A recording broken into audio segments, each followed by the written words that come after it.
ഇപ്പോൾ കെ ശബരിനാഥൻ ടെലിഫോണിലുണ്ട്. ശബരി, ഈ ഒരു ന്യൂജൻ ആളുകൾക്ക് ഖദറിനോട് അത്ര താല്പര്യമില്ല. ഇപ്പോൾ തന്നെ നമ്മൾ പുറത്തിറങ്ങി കഴിഞ്ഞാൽ ഖദർ ധരിക്കുന്ന കോൺഗ്രസ്സുകാരെ തന്നെ കാണാൻ കഴിയുന്നില്ല.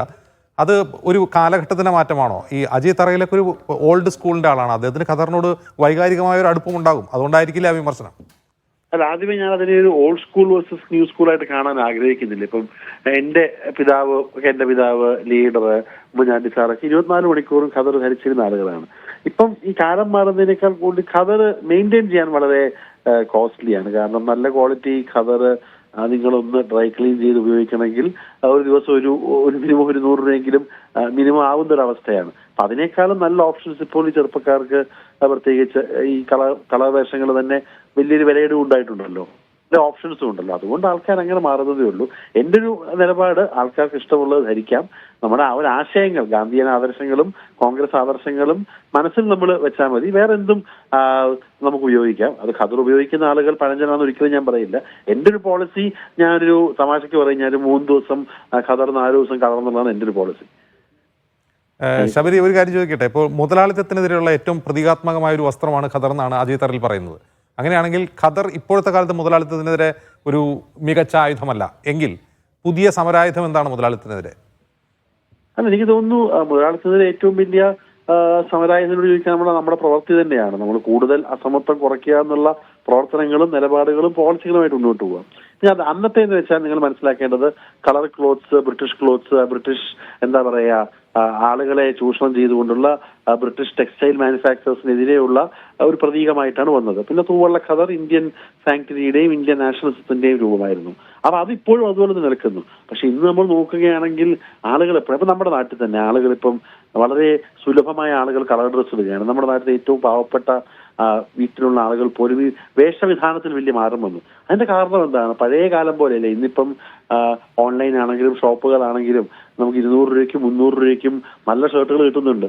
പണ്ടൊക്കെ ഞാൻ കോളേജ് പഠിക്കുന്ന സമയത്ത് ഉള്ള ഷർട്ടുകൾ മിനിമം 500-1000 ഒക്കെ ആയിരുന്നു. 200 രൂപയ്ക്കും 300 രൂപയ്ക്കും ഓൺലൈനിലും അല്ലാതെയാണ് എല്ലായിടത്തും ഡ്രസ്സ് ഇടുന്നത്. നമുക്ക് നാട്ടുപുറങ്ങളിൽ പോയാൽ തന്നെ വലിയ വർണ്ണാഭമായിട്ടുള്ള വേഷവിധാനം നടക്കുന്നുണ്ട്. ആ വേഷത്തിന്റെ പേരിൽ ആളുകളെ പണ്ട് തിരിച്ചറിഞ്ഞ് ഇവൻ പണമുള്ളവൻ, ഇവൻ പണമില്ലാത്തയാൾ തിരിച്ചറിയുന്ന കാലം മാറി. എല്ലാ ആളുകൾക്കും ഇന്ന് കൂടുതൽ ആക്സസിബിൾ ആയിട്ട് കളർ ഡ്രസ്സ് വരുന്നുണ്ട്. എന്നോട് ചോദിക്കുകയാണെങ്കിൽ ഇന്ന് പാവപ്പെട്ട ആൾക്കും പണമുള്ള ആൾക്കും കളർ ഡ്രസ്സ് ധരിക്കുന്നത് ഒരു തരത്തിലുള്ള ഒരു മേലേക്കുള്ള ഒരു പാത തന്നെയാണ്. ശബരി, ഒരു കാര്യം ചോദിക്കട്ടെ. ഇതൊരു ബഹിഷ്കരണാഹ്വാനം കൂടിയായിരുന്നല്ലോ ഖാദി, ഖദർ എന്നൊക്കെ പറയുന്നത്. അത് ബ്രിട്ടീഷ് ഉൽപ്പന്നങ്ങളെ ബഹിഷ്കരിക്കുക. ഈ ബോയ്ക്കോട്ട് എന്ന് പറയുന്നത് ഒരു മികച്ച സമരായുധമായി ഇപ്പോൾ കാണാമോ? അത് തീർച്ചയായിട്ടും ബോയ്ക്കോട്ട്, പല കാര്യങ്ങളും പല ആശയങ്ങൾക്കും ബോയ്ക്കോട്ട് ഒരു മികച്ച സമരമാർഗങ്ങൾ കൂടുതൽ അപ്ഡേറ്റ് ആകണം. പക്ഷെ ഇപ്പോൾ ഇന്ന് നമ്മൾ ഖദർ ധരിക്കുന്നത് നമ്മൾ എന്താണ് നമ്മൾ ബഹിഷ്കരിക്കുന്നത്, അല്ലെങ്കിൽ നമ്മുടെ ആശയം എന്താണ്? ഞാൻ പറഞ്ഞല്ലോ, ഖദർ ഇന്ത്യൻ നാഷണലിസത്തിന്റെ വസ്ത്രം തന്നെയാണ്, കോൺഗ്രസിന്റെ ഐഡന്റിറ്റിയാണ്, ഐഡന്റിറ്റി നിലനിൽക്കുന്നു. പക്ഷെ അതിനോടൊപ്പം ഖദർ ധരിക്കുന്നതിനൊരു തെറ്റില്ല. കോൺഗ്രസിന്റെ ആശയത്തിന്റെ തീവ്രത കൂടുതൽ ശക്തമായി മനസ്സിലുണ്ടാകണമെന്ന് മാത്രമേ ഞാൻ പറയുന്നുള്ളൂ. പിന്നെ ഞാൻ പറഞ്ഞ പ്രധാനപ്പെട്ട കാരണം ഇതിന്റെ മെയിൻ്റനൻസ് തന്നെയാണ്. പഴയ സിമ്പിൾ വേഷം എന്ന രീതിയിൽ നിന്ന് ഖദറിന്റെ മെയിൻ്റനൻസ് ഇന്ന് വളരെ എക്സ്പെൻസീവ് ആയിരിക്കുന്നു. വീട്ടിലിപ്പോൾ ഞാൻ എഴുതിയതുപോലെ നമ്മൾ വീട്ടിൽ അത്യാവശ്യം കഴുകി ഇസ്തിരിക്ക് കൊടുത്താൽ 5 ഷർട്ട് ഇസ്തിരി ഇടുന്നതിന്റെ ചിലവാണ് ഒരു ഖദർ ഷർട്ട് ഡ്രൈ ക്ലീൻ ചെയ്യണമെങ്കിൽ. ഒരു ഫാക്റ്റാണ്. അപ്പം അതുകൊണ്ടാണ് പല യുദ്ധവും നമുക്കറിയാലോ, നമ്മുടെ കൂടെയുള്ള പിള്ളേരൊക്കെ അല്ലേ, എല്ലാവർക്കും എല്ലാ സാധാരണ വീട്ടിലെ കുട്ടികളല്ലേ, അപ്പൊ അവർക്ക് യാത്ര ചെയ്യാനും ഒക്കെയുള്ള ഏറ്റവും വലിയ സൗകര്യം അതാണ്. അപ്പം അതൊരു എന്താ പറയുക, DYFI വൽക്കരണമോ അല്ലെങ്കിൽ കോൺഗ്രസ് ആശയങ്ങൾ എതിരോ നിൽക്കുന്നതല്ല. അത് കൂടുതലൊരു പ്രാക്ടിക്കാലിറ്റിയാണ്. മനസ്സിലും പ്രവർത്തനത്തിലും കോൺഗ്രസ് ആശയങ്ങൾ കൂടുതൽ നിന്നാൽ മതി. ഞാനത് ഒരിക്കലും അജയ് തറയിലിനെ താഴ്ത്തി എഴുതിയതല്ല. ഞാൻ ആക്ച്വലി പോസ്റ്റ് ആദ്യം വാട്സാപ്പ് ഇട്ടത് അദ്ദേഹത്തിനാണ്. അദ്ദേഹം പറഞ്ഞതിന് ഒരു കൗണ്ടർ നിലപാട് കൂടിയുണ്ട്.